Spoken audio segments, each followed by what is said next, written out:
The Power of Awareness by Neville Goddard. Read by Robinette. Chapter 3. Power of Assumption. Man's chief delusion is his conviction that there are causes other than his own state of consciousness. All that befalls a man, all that is done by him, all that comes from him, happens as a result of his own state of consciousness. A man's consciousness is all that he thinks and desires and loves, all that he believes is true and consents to. That is why a change of consciousness is necessary before you can change your outer world. Rain falls as a result of a change in the temperature in the higher regions of the atmosphere. So, in like manner, a change of circumstance happens as a result of a change in your state of consciousness. Be ye transformed by the renewing of your mind. Romans 12:2. To be transformed, the whole basis of your thoughts must change. But your thoughts cannot change unless you have new ideas, for you think from your ideas. All transformation begins with an intense, burning desire to be transformed. The first step in the renewing of the mind is desire. You must want to be different and intend to be before you can begin to change yourself. Then you must make your future dream a present fact. You do this by assuming the feeling of your wish fulfilled. By desiring to be other than what you are, you can create an ideal of the person you want to be and assume that you are already that person. If this assumption is persisted in until it becomes your dominant feeling, the attainment of your idea is inevitable. The idea you hope to achieve is always ready for an incarnation, but unless you yourself offer it human parentage, it is incapable of birth. Therefore, your attitude should be one in which you are having a desire to express a higher state. You alone accept the task of incarnating this new and greater value of yourself. In giving birth to your ideal, you must bear in mind that the methods of mental and spiritual knowledge are entirely different. This is a point that is truly understood by probably not more than one person in a million. You know a thing mentally by looking at it from the outside, by comparing it with other things, by analyzing it and defining it, by thinking of it. Whereas you can know a thing spiritually only by becoming it, only by thinking from it. You must be the thing itself, and not merely talk about it or look at it. You must be like the moth in search of his idol, the flame, who spurred with true desire, plunging at once into the sacred fire, folded his wings within till he became one color and one substance with the flame.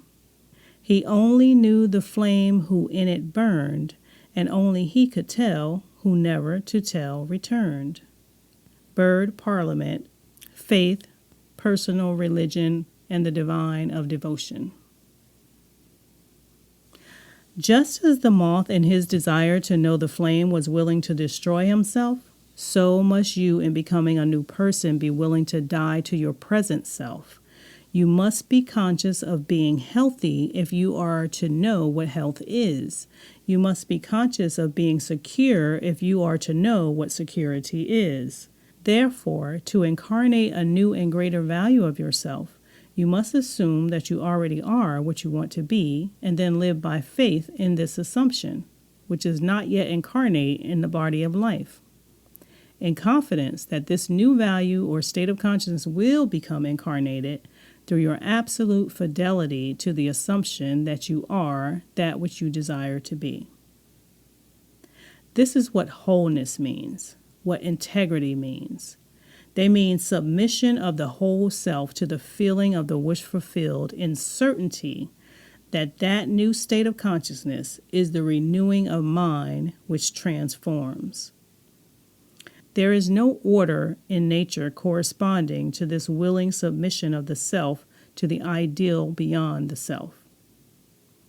Therefore, It is the height of folly to expect the incarnation of a new and greater concept of self to come about by natural evolutionary process.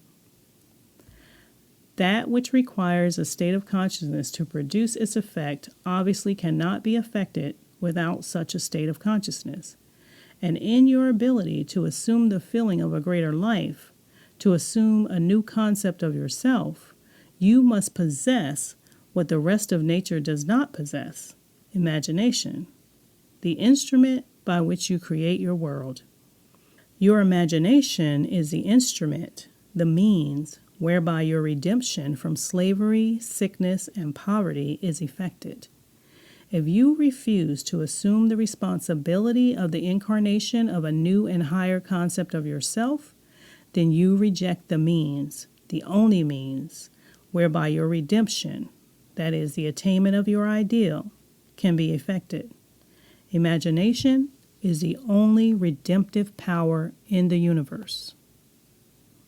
However, your nature is such that it is optional to you whether you remain in your present concept of yourself, a hungry being longing for freedom, health, and security, or choose to become the instrument of your own redemption, imagining yourself as that which you want to be, and thereby satisfying your hunger and redeeming yourself. Oh, be strong then, and brave, pure, patient, and true. The work that is yours let no other hand do, for the strength for your need is faithfully given from the fountain within you, the kingdom of heaven.